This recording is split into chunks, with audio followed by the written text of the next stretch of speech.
Hey tout le monde, aujourd'hui on se retrouve pour un complément de la vidéo sur les fakes. Je sais que le prochain petit cours devait être le petit cours sur les yeux, il est déjà écrit depuis un moment, mais il est assez long à préparer au niveau il faut que je trouve tous les LPS dont j'ai besoin, enfin bien sûr je les ai tous, mais vous voyez comme ils sont rangés, il faut que je les range tout, enfin bref. En gros il faut juste que je me lance, mais je me suis dit qu'aujourd'hui j'avais un peu de temps pour filmer un complément de la vidéo sur les fakes parce que j'ai des choses à ajouter et je vais répondre à certaines questions que j'ai eues sous cette vidéo parce que ça me semblait assez important vu que cette vidéo est assez incomplète au final. Je ferai également un complément pour la vidéo de la rareté des LPS, mais elle viendra après le petit cours sur les yeux, ne vous inquiétez pas, ce sera vraiment le prochain qui arrivera. Du coup aujourd'hui on se retrouve pour plusieurs informations concernant cette vidéo et concernant donc les fakes, rééditions, etc. Donc déjà, je tenais à corriger mon erreur. Dans la première vidéo, j'avais dit que le Comic Con chat était vendu à 300 exemplaires, mais en fait il est vendu en 500 exemplaires, voilà, ce qui reste quand même relativement peu, d'où son prix. Ensuite, je voulais rajouter une précision quant à la tige blanche. Si un pet shop a la tige blanche, ce n'est pas forcément un fake, hein, ça ne marche pas à tous les coups, tout simplement parce que les LPS, après les numéros environ 2200, ont la tige blanche. J'ai pu confirmer chez moi, dans le sens où j'ai regardé la tige du numéro, je crois que c'était 2203, une petite abeille, qui avait donc la tige blanche, alors que c'est bel et bien un vrai. Peut-être que c'était déjà avant 2200, au sens où c'était peut-être la fin des numéros 2100, mais normalement c'est à partir des numéros 2200. Et donc ils ont tous la tige blanche, que ce soit fake, réédition ou vrai. Du coup c'est pas avec ça qu'on peut vérifier, donc c'est-à-dire qu'il y a plusieurs LPS de forme populaire qui ont la tige blanche, mais qui ne sont pas fake, et inversement. Pour vérifier la tige, c'est tout simple, hein, il faut regarder dans le cou. Voilà, donc celui-là, normalement, je crois pas qu'il soit... Je crois que c'est numéro 1400 et quelques, hein, donc normalement, il n'aura pas la tige blanche. Mais par exemple, si je prends cette vache, alors je vais essayer de bien vous montrer, mais vous voyez qu'elle a la tige blanche, et que pourtant, ce n'est pas une fake. C'était la vache qui était vendue dans le pack Maman Bébé, et ce n'est pas que pour les mamans bébés, c'est vraiment les LPS depuis les numéros 2200. Et aussi, seconde information sur la tige blanche, normalement tous les LPS qui sont vendus avec une blight ont la tige blanche, et notamment celui-ci qui fait partie des premiers, c'était peut-être même la première série vendue avec une blight. Je pense que vous n'allez pas réussir à bien voir, mais je peux vous assurer que ce n'est pas un fake, il n'y a pas de fake de ce LPS de toute façon, et que donc c'était un LPS vendu avec une blight et il a la tige blanche. Ensuite, j'ai une autre information concernant les fakes ou rééditions. J'englobe les rééditions dans les fakes dans le sens où si c'est une réédition, c'est pas un original Hasbro, donc c'est un fake. Mais on peut faire la distinction dans le sens où les fakes, on voit que c'est nettement pas les mêmes moules, alors que les rééditions, c'est très certainement les mêmes moules. Un peu modifié pour certains, si on regarde la gueule des Tekken par exemple. Pour certains fakes, on peut vérifier avec le numéro. En fait, par exemple, sur ce LPS, encore une fois, on va reprendre la même, on a un numéro sous la patte. Alors c'est pas forcément sous la patte, hein, parfois ça peut être directement sur la patte, mais en tout cas, elle c'est sous la patte. Et donc aucun rapport avec celui-ci, hein, c'est pas celui-là, il faut que ce soit juste des numéros sans hashtag ni rien. Donc pour celui-ci, il n'existe pas de fake, mais c'était juste pour vous montrer où est le numéro. Donc normalement les fakes, s'ils ont un numéro déjà, parce que c'est pas dit qu'ils en aient tous, par exemple, je vous prends l'exemple du chat numéro 2249 que vous avez dû voir dans ma dernière vidéo nouveau LPS, je vous dis que ce n'est pas un fake, et je sais pas si je l'ai précisé, mais le fake n'a pas de numéro du tout en fait. Donc vous pouvez regarder sous la patte, sur la patte, le fake n'aura pas de numéro, alors que le vrai aura un numéro et sera peut être le même pour plusieurs originaux, alors que par exemple pour le numéro 2291, donc le chat européen rose, il a un numéro fake, donc le numéro fake c'est le 13531B.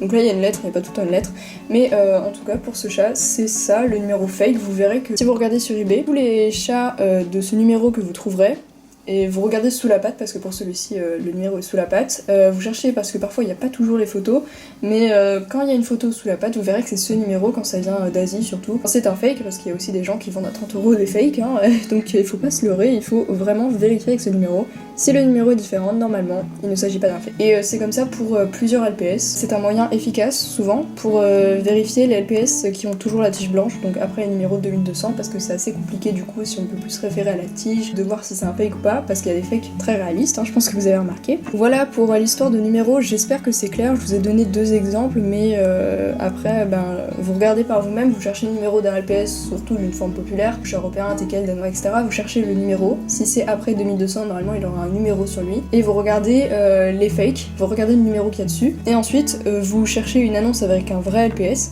et enfin vous cherchez une annonce avec un LPS que vous pensez vrai, et vous regardez s'il y a le numéro, et si le numéro correspond au numéro fake, et ben c'est un fake, malheureusement.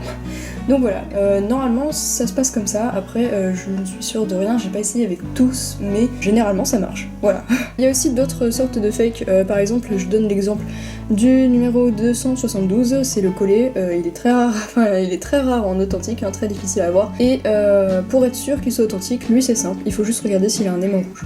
Ou rose, enfin rouge-rose, voilà, vous voyez. Si il a l'aimant rose, c'est un vrai. S'il a l'aimant bleu ou pas d'aimant du tout, c'est un fake. Voilà, donc lui c'est plus simple pour savoir. Je voulais aussi faire une note sur les LPS qui ont la tête molle, c'est pas forcément des fakes.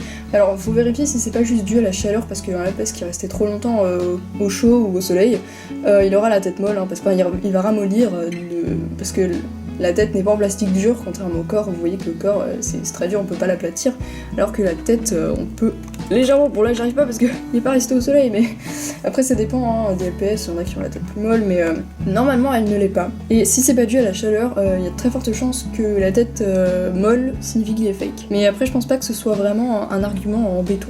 Ensuite aussi, du coup si vous voulez vous procurer des rééditions, il y a plein de choix en fait. Hein.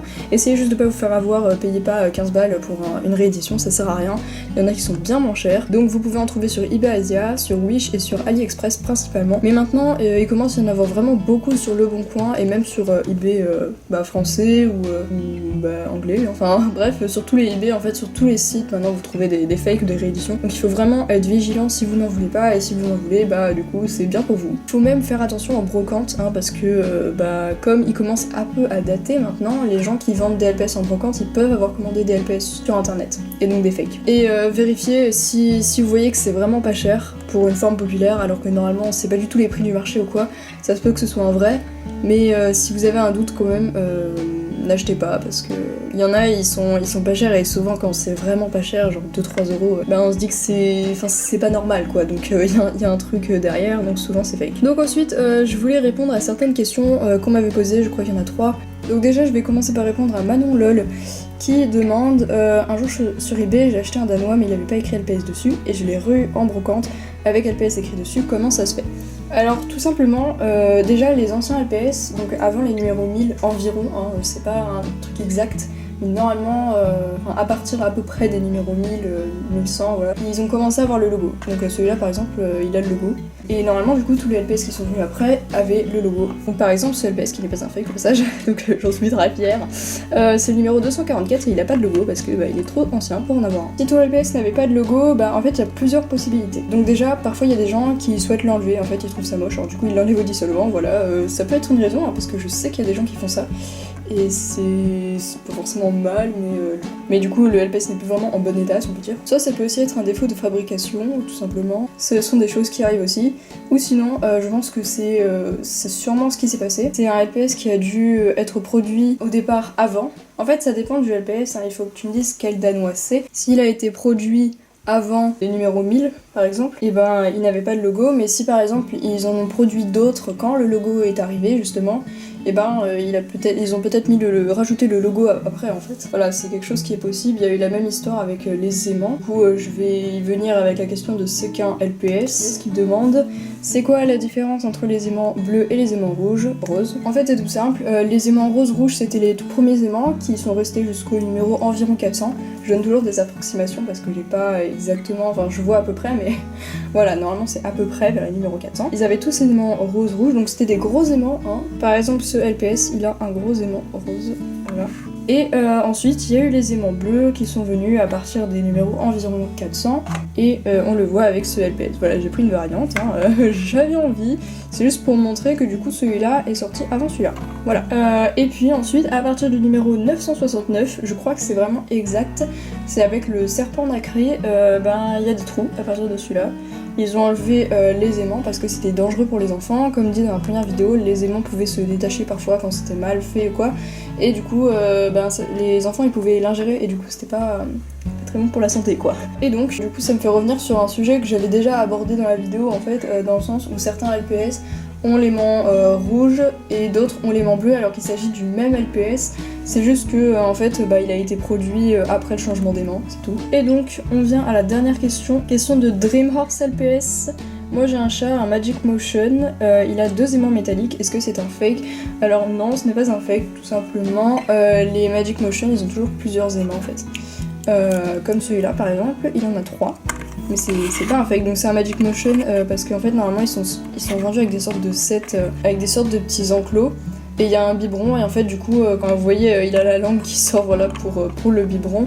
Et donc il y a plusieurs aimants sur le set et du coup il peut coller dessus, voilà, donc avec ces 3 aimants, parfois peut-être qu'ils en ont 2, je ne sais pas. En tout cas celui-là on a 3. Donc voilà, c'est tout pour cette vidéo, j'espère qu'elle vous a intéressé, je trouvais ça assez important en fait de faire un second épisode, enfin un complément en fait à la vidéo originale parce que je pense que c'était nécessaire, il manquait quand même des informations. Et donc pour la petite note finale, en soi, du coup bah les rééditions c'est pas mal en fait, mais ce qui est mal je trouve c'est de les vendre à de tels prix parce que parfois les gens les vendent bien 30 € en les faisant passer pour des vrais et c'est très malhonnête et c'est le problème avec les fakes, c'est que du coup bah on est vraiment plus serein du tout avec nos LPS, c'est qu'on a l'impression d'avoir des fakes tout le temps et bah c'est assez embêtant même pour moi. Il y a plein de LPS que je veux et du coup bah je les commande pas parce que j'ai peur toujours que ce soit des fakes et je suis jamais vraiment sûre, même en regardant le numéro ou quoi.